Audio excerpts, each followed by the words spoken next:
네, 할렐루야네. 네, 좋은 날입니다. 오늘도 은혜 충만한 시간 되길 바랍니다. 또 말씀으로 충만한 그런 시간 되길 바랍니다. 항해사들 사이에 이런 말이 있다고 해요. 배를 움직이는 것은 도시지만 길을 찾는 것은 나침반이다. 바람이 불고 파도가 치면 도선 흔들립니다. 그리고 배도 크게 요동을 칩니다. 그때 항해사가 가장 믿는 것이 뭘까요? 돛도 아니고 배의 크기도 아니고 바로 나침반이라고 하네요. 거친 바다에서 나침반의 바늘도 사실은 많이 흔들립니다. 배가 흔들리면서 바늘도 좌우로 떨리죠. 그러나 중요한 것은 나침반은 아무리 흔들려도 결국은 북쪽을 향한다는 거죠. 만약 나침반이 파도가 무섭다고 해서 방향을 바꾼다면 그 배는 결국 방향을 잃게 될 것이고 파선하고 말 것입니다.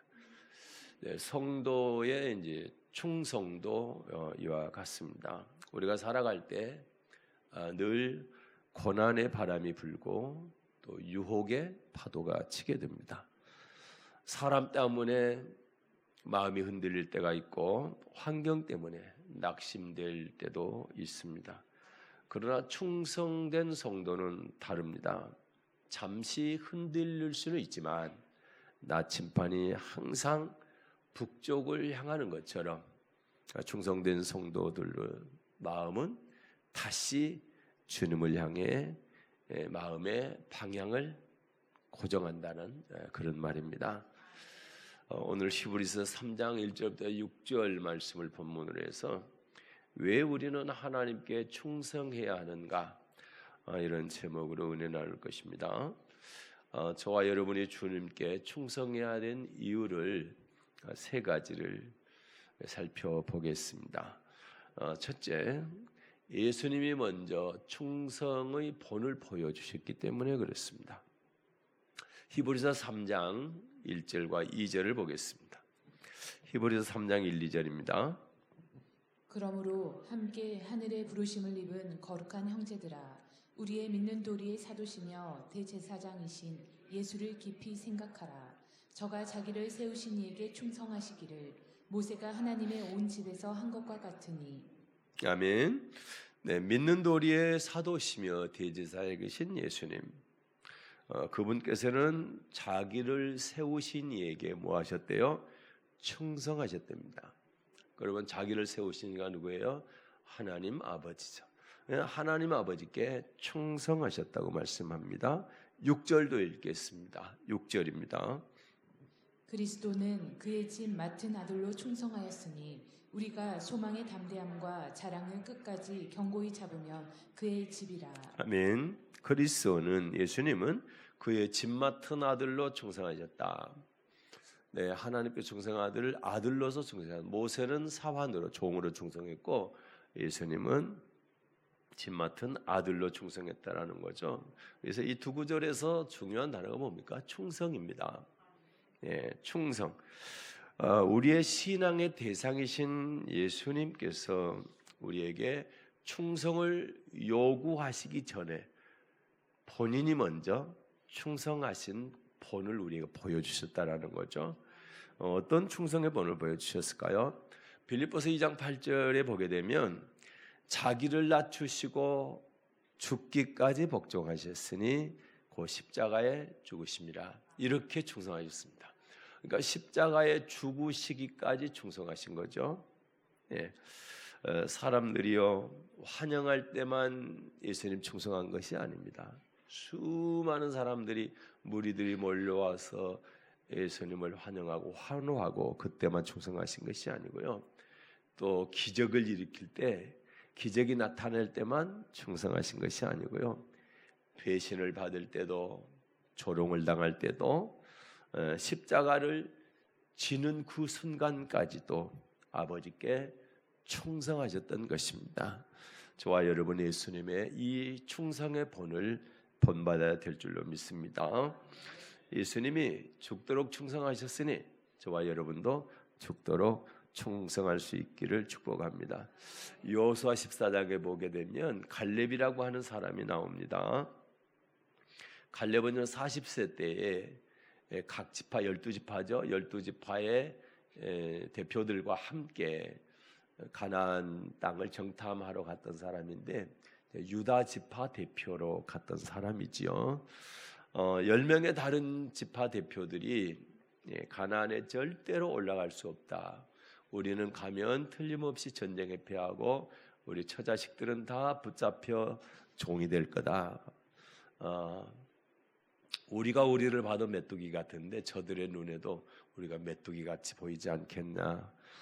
이렇게 올라갈 수 없다고 다 얘기할 때 갈렙은요, 우리는 능히 올라가서 취할 수 있다. 가나안 땅을 반드시 취할 수 있다. 사람들은 두려워했지만 갈렙은 뭐라고 했느냐? 하나님이 기뻐하시면 하나님께서 인도하여 드리시고, 하나님께서 기뻐하시면 하나님께서 들어가게 하신다라는 거죠. 우리 힘으로 들어가는 게 아니고, 그리고 하나님께서 우리에게 주시리라. 저들은 우리의 밥이다. 예.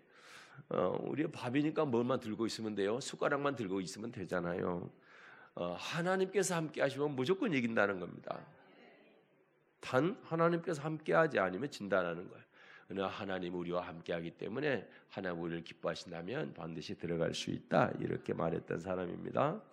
네, 그리고 그 말을 한 지 45년이 지났습니다. 그래서 85세가 되었습니다.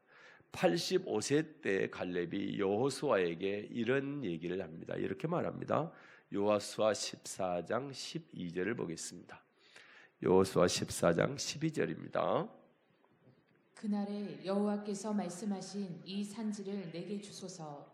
당신도 그날에 들으셨거니와 그곳에는 아낙 사람이 있고 그 성읍들은 크고 견고할지라도 여호와께서 혹시 나와 함께 하시면 내가 필경 여호와의 말씀하신 대로 그들을 쫓아내리이다. 아멘. 예, 그날에 여호와께서 말씀하신 이 산지를 내게 주소서. 그날이 언제입니까? 45년 전 이야기입니다. 45년 전 하나님께서 주시겠다고 하는 그 산지를 45년 후에 달라는 겁니다. 그러면 45년 동안 하나님의 약속을 잊어버리지 않았어요? 잊어버리지 않았다라는 거죠. 예. 그러면서 하반절에 보니까 여호와께서 혹시 나와 함께 하시면 내가 필경 여호와의 말씀하신 대로 그들을 쫓아내시다. 여호와께서 혹시 나와 함께 하시면, 여기서 혹시란 얘기는 만약입니다. 만약 하나님께서 나와 함께 하시면 반드시 그 산지를 취할 수 있을 것이고, 만약 하나님께서 나와 함께 하지 않으면 취할 수 없게 될 것입니다. 전적으로 하나님의 손에 달려 있다라는 거죠. 45년 동안 한 번도 하나님께 약속하신 그 땅을 잊어버린 적이 없고, 그리고 하나님께서 반드시 취하게 해주실 것이라는 그 믿음을 버린 적이 없습니다. 하나님께서 주실 것이다, 그걸 믿고 있었죠. 이렇게 한 번도 잊어버린 적도 없고, 그리고 신앙이 변한 적도 없습니다. 이것을 갖다 우리는 충성이라 한다. 이걸 충성입니다. 그래서 갈렙의 믿음의 방향은 나침반처럼 하나님을 향해 있었다. 45년 동안 말입니다. 그러니까 40세 때 말할 때도 보니까 믿음이 대단했죠. 그러면 그는 평생 한 번도 주님을 향한 방향을 다른 곳으로 돌려본 적이 없다라는 거예요. 항상 북쪽을 향한 나침반처럼 하나님을 향한 그의 신앙은 변함이 없었다. 이것을 우리는 충성이라고 하는 겁니다. 그런데 여러분, 예수님을 배반했던 가룟 유다는 어떻습니까? 예수님과 함께 먹고 마셨습니다. 3년 동안요. 그런데요, 기적도 체험하고 수많은 예수님의 말씀도 직접 들었잖아요. 그런데 가룟 유다의 마음은요, 예수님을 향했습니까? 아니요, 돈을 향했습니다. 그래서 은 30냥을 받고 예수님을 팔아먹잖아요.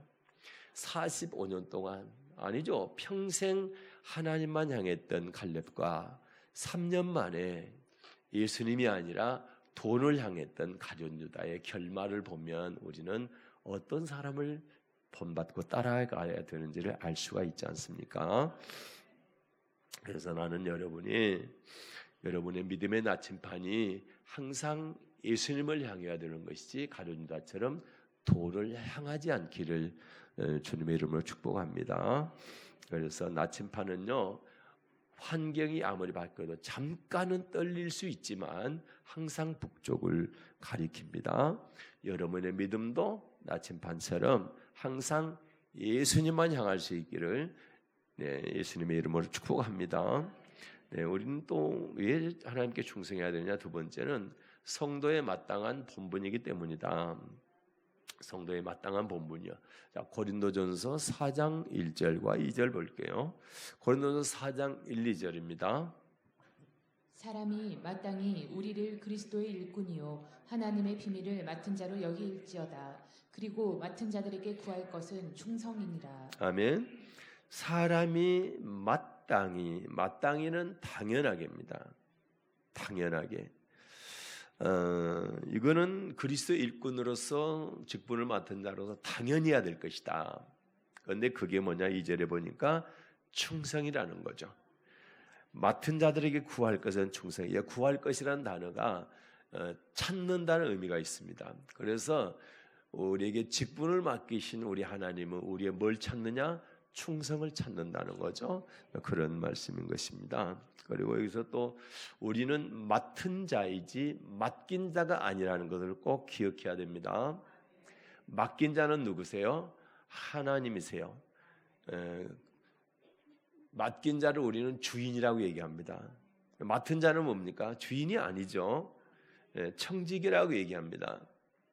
하나님이 주인이시고 저와 여러분은 청직이 맡은 자입니다. 근데 맡은 자에게 하나님 뭘 찾으시나요? 충성을 찾으신다.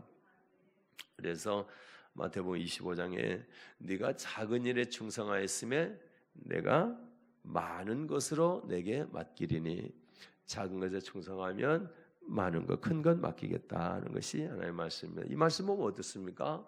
주님은 우리에게 능력을 찾으시나요? 충성을 찾으시나요? 네, 충성입니다. 하나님께서 보시는 것은 능력이 아니고요, 충성을 보시는 것이다.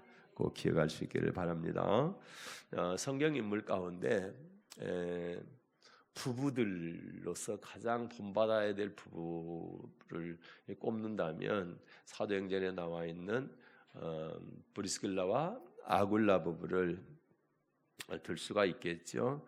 평신도 부부 중에서 아마 가장 모범적인 부부이지 않을까 그런 생각이 드는데요.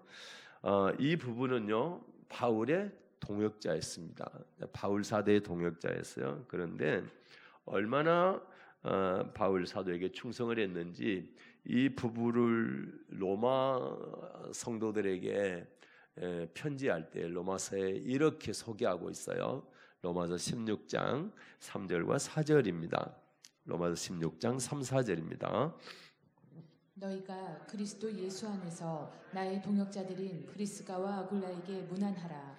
저희는 내 목숨을 위하여 자기의 목이라도 내어 놓았나니 나뿐 아니라 이방인의 모든 교회도 저희에게 감사하느니라. 아멘. 저희는 내 목숨을 위하여 자기의 목이라도 내어 놓았나니. 바울 사도의 목숨을 위하여 이 부부의 목이라도 내어 놓는 그런 신앙을 가지고 있었다라는 거죠.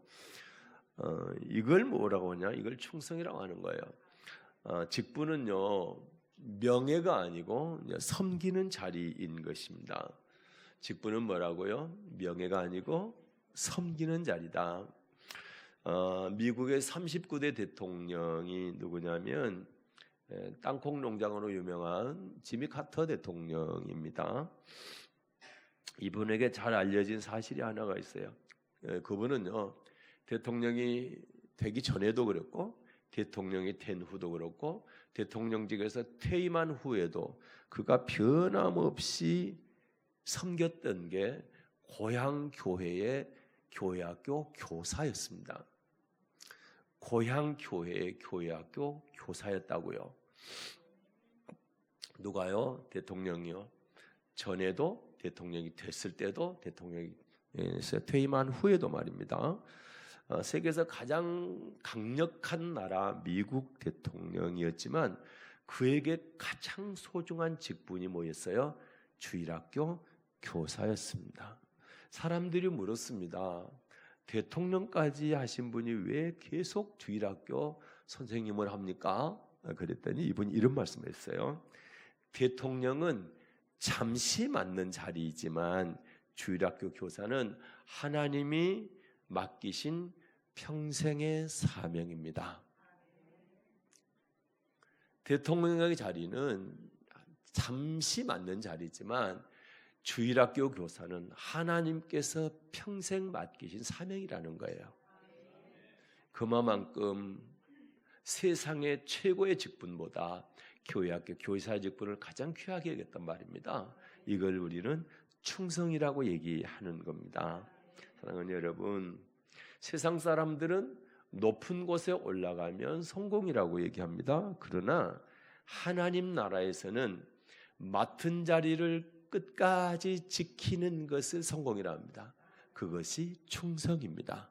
그래서 꼭 기억할 수 있기를 바랍니다. 그래서 성경은 아까 말씀에서 맡은 자들에게 구할 것, 맡은 자들에게 찾는 것은 충성이니라 그렇게 말씀하는 겁니다.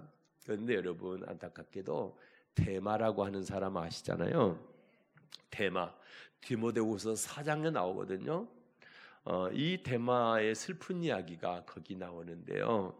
이 데마는 바울과 함께 동역했던 바울의 동역자였습니다. 복음을 전하다가 바울과 함께 감옥까지 갔던 사람이에요. 그러니까 바울과 함께 복음을 위해서 고난을 받았던 사람입니다. 그런데 참 안타깝게도 바울이 데마에 대해서 이렇게 기록하고 있어요. 디모데후서 4장 10절입니다. 디모데후서는 바울 사도가 기록한 서신서 가운데 가장 늦게 기록한 서신서거든요. 디모데후서 4장 10절입니다. 데마는 이 세상을 사랑하여 나를 버리고 데살로니가로 갔고. 아멘. 데마는 이 세상을 사랑하여 나를 버리고 데살로니가로 갔고. 데마가 세상을 사랑하여 바울 사도를 버리고 데살로니가로 갔다는 거죠. 그러니까 처음에는 바울과 함께 정말 충성을 했는데 결국 나중에는 충성의 자리를 떠나고 말았다라는 것이죠. 이렇게 돼서는 절대 안 된다. 저와 여러분은 데마를 따라가면 사망에 기대한 사실을 꼭 기억할 수 있기를 바랍니다. 그래서 절대로 충성의 길을 끝까지 가셔야지. 한결같은 마음 변함없이 가셔야지. 중도 하차하면 안 된다. 방향이 꺾어버리면 안 된다. 꼭 기억할 수 있기를 바랍니다. 신앙은요, 그래서 시작도 중요합니다. 시작이 있어야 끝이 있으니까 시작도 중요합니다. 그러나 더 중요한 게 뭐냐? 끝까지 가는 게 중요합니다. 그걸 우리는 충성이라고 하는 것입니다. 자, 왜 우리는 하나님께 충성해야 되느냐? 세 번째, 충성한 자가 생명의 면류관을 받기 때문에 그렇습니다. 충성한 자가 뭘 받아요? 생명의 면류관을 받는다. 우리가 잘 아는 말씀입니다. 요한계시록 2장 10절입니다. 요한계시록 2장 10절 말씀 보겠습니다. 내가 장차받을 고난을 두려워 말라. 볼지어다 마귀가 장차 너희 가운데서 몇 사람을 오게 던져 시험을 받게 하리니 너희가 10일 동안 환난을 받으리라. 내가 죽도록 충성하라. 그리하면 내가 생명의 면류관을 내게 주리라. 아멘. 네, 마귀가 사람을 오게 던져 시험을 받게 하고 10일 동안 큰 엄청난 견디기 어려운 환난을 받게 될 것인데 그런 환난 속에서도 죽도록 충성하게 되면 뭘 주시겠다는 거예요? 생명의 면류관을 주시겠다는 겁니다. 그러니까 죽도록 충성하는 사람에게 생명의 면류관을 주는 것이지 충성하지 않는 사람에게 면류관 주는 거 아니다. 여러분, 이 생명의 면류관은 어디서 받는 거예요? 천국 들어가야 받는 거잖아요. 네, 그렇죠? 네, 그래서 이 말씀을 보면 하나님은 우리에게 충성을 요구하시잖아요. 그런데 요구만 하시는 것이 아니라 충성한 사람에게는 반드시 거기에 대한 대가를 주신다. 지불해 주신다. 그게 바로 생명의 면류관인 것입니다. 그래서 모든 성경은 언약하시고 약속하시고 그리고 그 약속을 이루어 주시죠. 성취라고 하죠. 그래서 성경은 다 예수님의 피 흘려서 우리를 구원해 준 그 구원 이외의 모든 것들은 다 언약하시고 성취하시고, 그러니까 약속하시고 성취해 주셨다. 그래서 약속대로 할 때 우리는 하나님의 말씀이 우리에게서 이루어지는 것이다. 꼭 믿으시길 바랍니다. 야고보서 4장 12절에 비슷한 말씀이 있어요. 야고보서 4장 12절 보겠습니다. 입법자와 재판자는 오직 하나이시니 능히 구원하기도 하시며 멸하기도 하시느니라. 미안합니다. 1장 12절. 야고보서 1장 12절 보겠습니다. 시험을 참는 자는 복이 있도다. 이것에 옳다 인정함을 받은 후에 주께서 자기를 사랑하는 자들에게 약속하신 생명의 면류관을 얻을 것임이니라. 아멘. 여기도 약속하신 생명의 면류관을 얻을 것이다. 그러면 하나님께 사랑하는 성도들에게 약속을 주셨는데 뭘 주시겠다 약속했습니까? 생명의 면류관을 주시겠다 약속했습니다. 그런데 그 생명의 면류관은 어떤 사람에게요? 끝까지 충성하는 사람에게, 죽도록 충성하는 사람이 주겠다고 약속하셨잖아요. 그런데 여기서 보니까 여기서는 시험을 참는 자가 복이 있는데 이 시험을 참는 자들이 주님께 옳다 인정함을 받고 그리고 약속한 생명의 멸망을 얻게 될 것이다. 그러면 시험을 참는 것이 충성이라는 거예요. 네. 주님을 위해서 참고요. 주님의 말씀을 위해서 시험을 참는 것, 이것이 바로 충성인 것입니다. 그 결과는 뭡니까? 생명의 면류관이다. 느헤미야에서 보면 느헤미야서 아까 읽었죠. 느헤미야에서에 보면 지금 발음이 자꾸 꼬입니다. 네. 느헤미야서에 보면 예루살렘 성벽을 재건하죠. 느헤미야가 포로 귀환 시대를 말하는 거예요. 바벨론 포로로 잡혀갔다가 70년 만에 돌아오게 되는데 포로 귀환 시대 때 느헤미야가 돌아와서 뭘 하느냐? 예루살렘 성벽이 다 무너졌는데 그걸 다시 쌓는 겁니다. 성벽을 재건했어요. 그리고 52일 만에 엄청난 방해를 뚫고 52일 만에 아주 빠른 속도로 성벽 재건을 끝냈거든요. 이제 이 예루살렘 성을 누군가에는 맡겨야 되겠는데 누구한테 맡겨야 될까? 맡길 사람을 느헤미야가 찾게 되는 겁니다. 그래서 선택된 사람이 누구냐? 바로 하나냐라는 사람이에요. 하나냐, 이 사람입니다.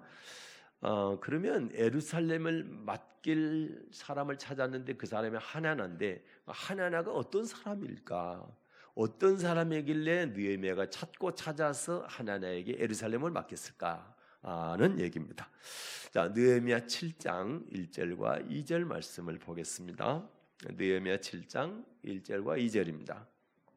성이 건축됨에 문짝을 달고 문지기와 노래하는 자들과 레위 사람들을 세운 후에 내 아우 하나니와 영문의 관원 하나냐로 함께 예루살렘을 다스리게 하였는데 하나냐는 위인이 충성되어 하나님을 경외함이 무리에서 뛰어난 자라.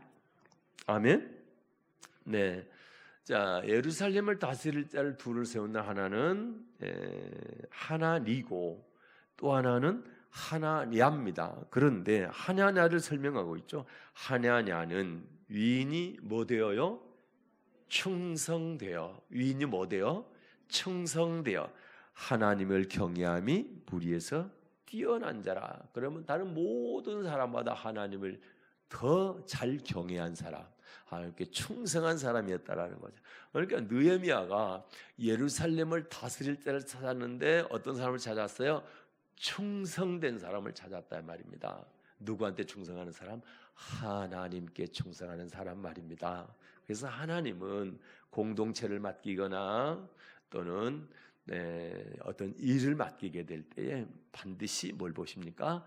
충성됨을 보신다. 꼭 기억할 수 있기를 바랍니다. 그래서요, 또 빌립보서 2장 보면 오늘은 좀 그 성경의 인물들에 대해서 제가 많이 좀 찾았네요. 빌립보서 2장에 보게 되면 에바브로디도라고 하는 사람이 나와요. 에바브로디도. 바울을 섬기다가 죽을 병에 들었어요.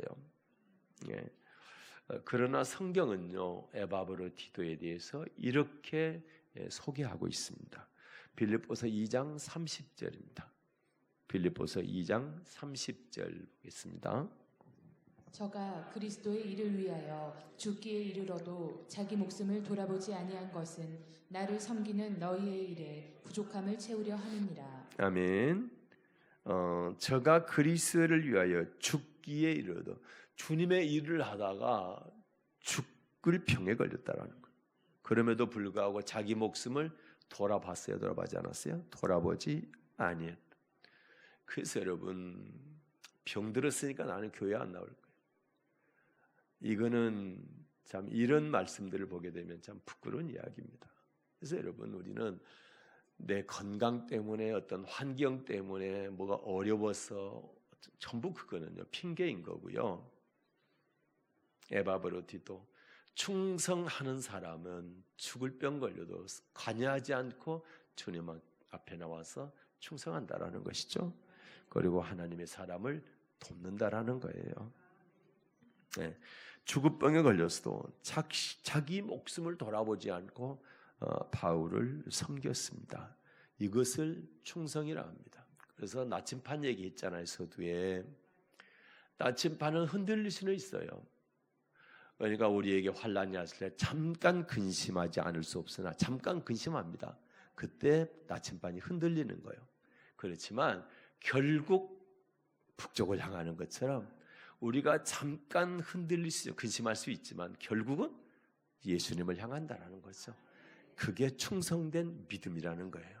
그러한 믿음을 가질 수 있기를 바랍니다. 자, 에바브로디도처럼 충성하는 사람을 성도들은 어떻게 여겨야 될까요? 자, 그 앞절 한번 볼게요. 29절 말씀 보겠습니다. 빌립보서 2장 29절입니다. 이러므로 너희가 주 안에서 모든 기쁨으로 저를 영접하고 또 이와 같은 자들을 존귀히 여기라. 아멘. 네. 하나님께 충성하는 사람을 보게 되면 그 사람은 어떻게 얘기를 해요? 기쁨으로 영접하고 그리고 존귀히 여겨라. 존귀.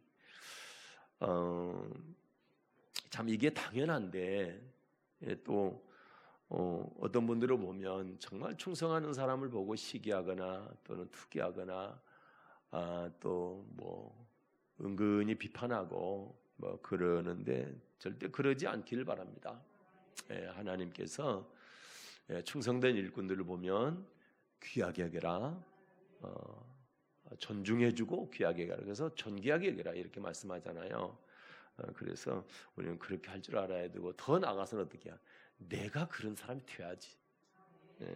여러분 스스로가 존귀함을 받을 수 있는 그런 충성된 하나님의 사람들이 되시기를 축복합니다.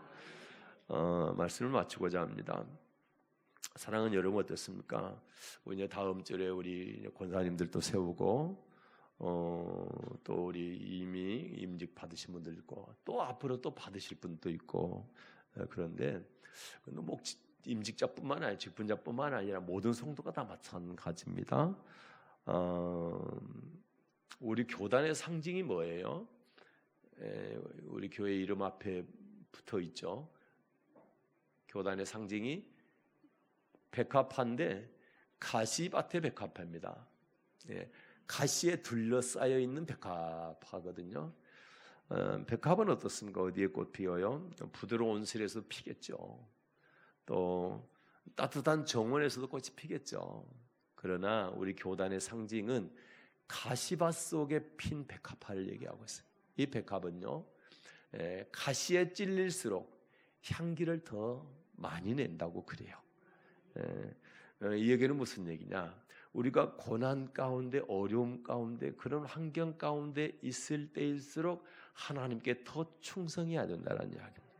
그럴 때일수록 내가 아프니까, 사업이 안 되니까, 뭐가 어떠니까, 뭐 가정이 불화하니까, 뭐 이런 저런 얘기하지 마시고, 그럴수록 더 가시밭의 백합화처럼 더 향기를 발할 수 있는 그리스도의 향기입니다. 발할 수 있는 여러분 되시기를 바랍니다.